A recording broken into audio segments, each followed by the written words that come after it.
Good afternoon, everybody. I don't know where today's gone. I went to say good morning to someone a minute ago and realised it was the afternoon. Hi, Craig. Long time no see. People start to talk about us.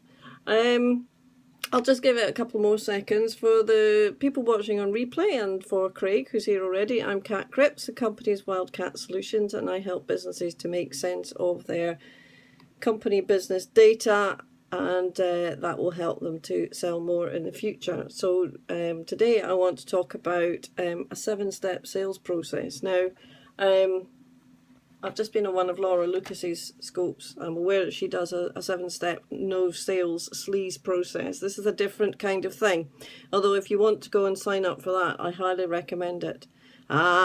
Thank you for that. Yes, good. I have to say I was slightly worrying about him when we got no response out of him. So at least he was only stuck in a traffic jam. That's good news. Yeah, so this sales process here is meant to complement that kind of idea. This is not about the how of doing sales. This is about the process of recording your information as you go along, which is slightly different sort of a thing, although I do drop into a little bit of a how from time to time, and then at the end we'll have a look at why you might want to record the information as you're going along. So welcome everyone, and I'll just crack on now and talk about stage 1 of the 7-step sales process. Stage 1 is initial contact. I'm just going to put that keyboard down there so that it's out of the way. Initial contact. How do your clients find you, or your prospects find you? Do they call in? Do they actually walk in if you've got premises? Do they sign up through for an inquiry through your website? Thanks for that, Craig. Thank you for sharing. That's fantastic. Do they come through social media? How do your clients actually get in touch with you, or do you contact them? Do you do telesales, telemarketing, and make yourself appointments that way? In all cases, then what I recommend you do is you find some way of recording all your sales inquiries. I've done another scope, and I'll repeat it maybe tomorrow, on how to set up a very, very simple sales contact management system in a spreadsheet, so Excel or Google Docs. So the idea is, make a note of the name, who they are, how you contact them, email address, phone number, stuff like that, and put a note to see when you got the initial inquiry, and we'll have a look about why that might be important later on, and also where that inquiry is coming from. So if you're getting really good strong sales leads through your website, you want to know that. If you're getting good strong sales leads through networking, then make a note of that. If they're coming through social media, then make a note of where the contact's actually coming from, and that will all help you with your planning later on. So if you've been going to certain networking events and they're just not working for you, and it's costing you a lot of money and time and effort, then if you're not getting anything from it, maybe you would want to review whether you want to spend your time, your money and your effort going to those networking events. And also, you should only be in social media, and you should only be on the channels that actually work for you. So make sure you're recording which channels business opportunities are coming from.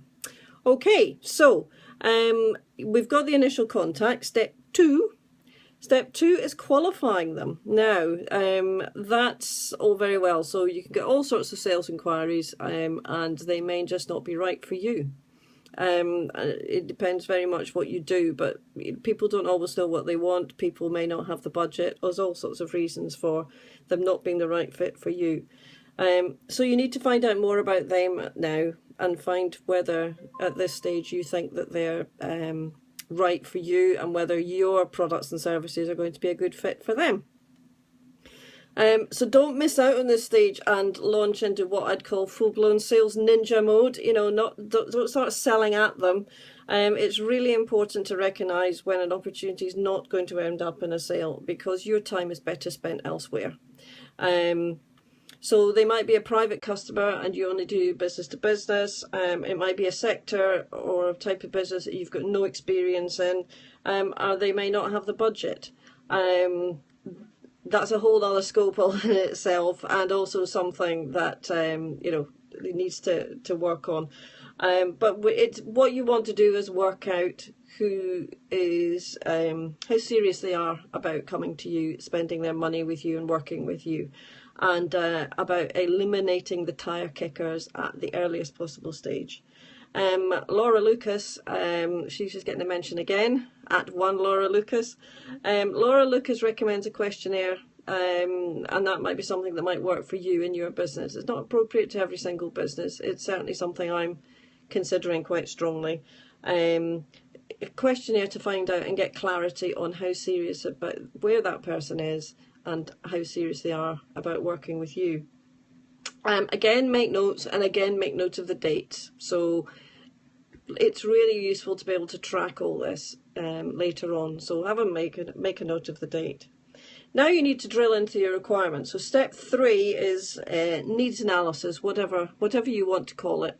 This is the point where you're going on your first date. I like Laura. Laura's getting lots of kudos this morning, this afternoon. It's like going on your first date now, right? This is where you start finding out about them. But be clear, you don't want them to find out too much about you at this stage. So maybe it's like dating and maybe it's not. Now you need to drill into your requirements. Now it might be useful, depending on your business, it might be useful to have a set of standard questions that you work your way through. And it's certainly something that can make you look quite professional if you kind of sit with a pre-prepared form and work through questions. It's not always appropriate. It might work for you in your business, and it's sometimes something worth trying, particularly if you sometimes come out of meetings thinking, oh, I wish I'd asked that, and before I had a sort of form to work through, that was certainly something that I was guilty of doing in the past. It can make you look professional, and that's all about building confidence again. So building confidence and trust is what you want to do at this stage. You want them, when they're looking at you, particularly if they might be evaluating other offerings as well, you want you to look confident and trustworthy, and that's just something that might work for you. As I said, it's not quite like dating. Avoid offering any solutions at this stage. This is the stage where you use your ears. You use your ears and your mouth in proportion. So this is the point where really it's information gathering from your point of view. Yes, you're still selling yourself at this point, but it's all about finding out about them, what they need. Although never forget that it's not always about what they think they need or want. It's about you finding out what they really need. So you might be thinking about how your offering can help the prospect. But then again, you might... Hi, Adrena Rose. Nice to see you. Thank you for joining. Again, at every stage, think about whether you are and your products and services are the right offering for them. It's as much about making sure that this is going to be a relationship that's workable. I sometimes find at this stage, when I really drill into their requirements, that actually they'd be better served by someone else. And it's a great opportunity if you do any kind of business networking. It's potentially a great opportunity for someone else in your network. And you can refer that business on. So never forget at each stage that if you can help somebody by passing them on to another trusted colleague, then that might be the right thing to do. Again, make your notes, and again, make a note of the date. So that's 3 stages we've had so far. I'll just do a quick recap. So number 1 was initial contact. That's where they ring you up, or you maybe do some telesales and you speak to them. Number 2 is qualification, and that was number 3, needs analysis. Number 4 is presentation. So that's the next stage. Once you've understood what it is that they are looking for, this is where the stage where you do get to talk. I mean, obviously you've talked in the last stage because you've been asking some questions. This is your chance to demonstrate what you can do to your client. Now, that might be an actual product demonstration, or it might just be something in terms of the way that you're questioning them, which allows them to understand the process with which you're going to be working. and to demonstrate how your products or services could benefit them. And again, bear in mind that please don't give away all your secrets at this stage. You need to do enough to build trust, but don't be giving them an hour's free consultancy. An easy trap to fall into, and I suspect we've all done it a little bit at some point. And there are the people who will bleed you dry for information and then try and do it for themselves. They very rarely do, but they may try. Be prepared at this stage. Hi, Laura. You've missed all my bigging you up, so you'll need to watch the replay. So be prepared to make some changes. If you've done your needs assessment and during the demonstration or whatever you uncover more of what their requirements are, great, fantastic. Then, you know, by all means, capture them again and again. And I have actually done this. I've had to, during a demonstration, I've uncovered a real gotcha, which I just could not, and the software I was showing just could not do what this particular company absolutely needed it to do, because we had different people around the table for the demo, and Laura's singing, or Craig's singing for Laura. I'm not going to sing. I uncovered, because we had different people around the table for the demo than we'd had in previous sessions, which you may well find is the case. So during initial qualification and information gathering, I talked to one person and we had different people around the table for the demo, and somebody said, I need it to do X, and I literally had to say, I'm very sorry, I can't help you. And Laura's singing now. Are you singing in the car? I don't know what your children think when you start singing in the car. I had to just walk away from that demo, but I passed it as a referral on to somebody else who could potentially fulfill that requirement. So if you can possibly do that, then that obviously leaves everybody feeling slightly better about the whole situation, because otherwise everybody's wasted a lot of time. The kids are used to nonsense. Yes. Mine are, they're yes, long gone, but used to my nonsense. So that was stage 4 presentation, whatever you want to call it, presentation demonstration. Number 5, oh yeah, get the kids singing it too, I can just imagine. Number 5 is the proposal, the quote, the estimate, whatever it is where you're actually giving, yes, exactly. Watch the replay, Laura. As I say, the gotcha is when you're talking to one person when you're doing your needs analysis, and then they wheel somebody in for the product demo that you've not seen before, and they haven't bothered talking internally. It is now something I try and get people to do before I go in, but it's not always. No, that's probably true as well. Yeah, we're just mad though. We're mad. So the proposal, quote, estimate, whatever you call it, if you actually send out a document, depending on your business, make sure you save it, so you can refer back to it if you need to, and potentially amend it if necessary. And depending on your business, that's a document that might simply become the invoice if it's fairly straightforward for that. And why would you want to retype a lot of information when you could just simply create it as an invoice? And again, make a note of when you sent it, because all together now, we sent out a proposal or a quote. What are we going to do? Somebody, please put it in the comments. What are we going to do when we've sent out our quote? Come on, somebody, please.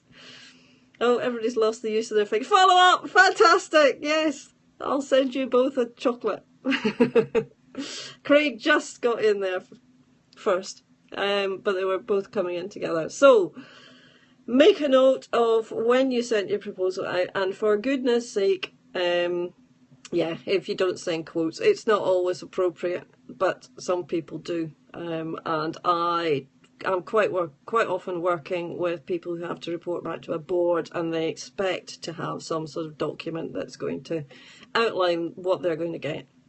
Yeah, that's if at all possible, then follow up with a meeting and talk them through the quote, absolutely. And that potentially is the best way to work. It's not always possible, but certainly I do generally send quotes, and you create the doc, just never send it. Right, okay. Sometimes they want something because they need to present it to a board, particularly charities, and they don't always give you the opportunity of pitching. So, but maybe that's something we can talk about elsewhere, Laura.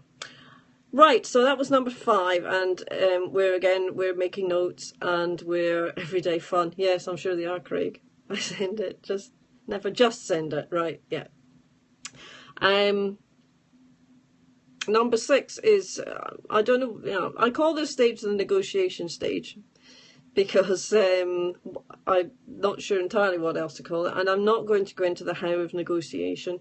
This is the stage where you may have to adjust your proposal in the light of the prospect's needs or wishes. Sometimes that's a good thing, because actually they come back and say they want more than they may have said in the past, or you may have given them a couple of alternatives in the proposal, and you're now nailing down their exact requirements.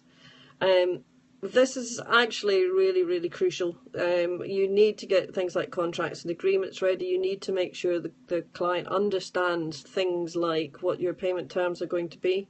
Now, this is the time to do it.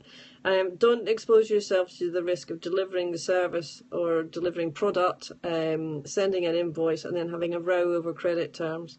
If you need a purchase order from them, again, this is the time to get it. So a lot of organisations will only pay an invoice if it's got a registered purchase order number on it, and get that. Hi Sam, nice to see you. You shouldn't really be losing too many. I've not been talking about losing them at each stage. We're going to come back. But sometimes even at this, hi Sam, sometimes even at this late stage, you can lose a client. Now, if you've qualified them properly and not lost them at that stage, if you've understood their requirements and not lost them at that stage, if you've done your presentation, sent your proposal, etc., you should not be losing clients or prospects at this late stage. But bleep happens, and I've had it where I've been at the point of signing and the person in the organisation that's about to sign the bit of paper leaves, and you are a bit scuppered. Maybe only a not now rather than a no, but it can potentially put a bit of a spanner in the works. So that's certainly happened to me, where you've gone all the way down the line of qualifying everything properly, understanding the requirements properly, and it is the right solution for that organisation, but the project sponsor is out the door, and you potentially have to start again. Thanks for inviting followers, Sam. I really appreciate that. That's fantastic. Or, it also happens that just at the last minute, for some reason, something unforeseen happens and they just don't have the budget. But if you've qualified everything else properly and you've got along to the stage, you really, really shouldn't lose an opportunity at stage 6. But as I say, bleep happens. I can probably rely on Sam to come up with a better word than bleep. Yeah. As again, make sure you're making a note of what stage you're at, what the date is. That's the one. It does. It happens. Also, and I forgot to mention this, you might want to do a credit check or something at this stage. And this is the point where you might decide you don't want to do business with this person or organisation.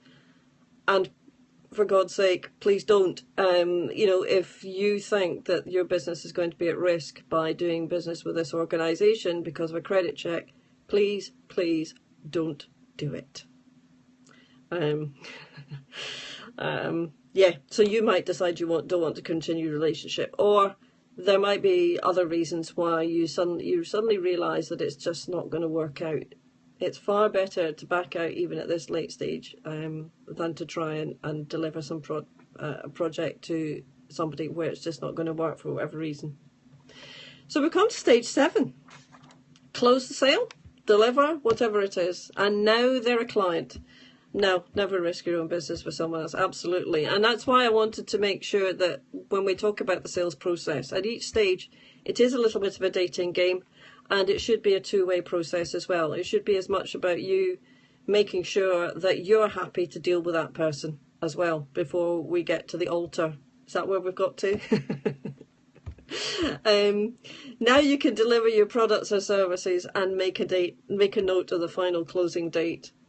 And don't forget as well that if you've brought somebody through from initial inquiry, a brand new client through from lead to prospect to client, which is fantastic. Don't forget that you might be starting again, prenup before marriage, absolutely.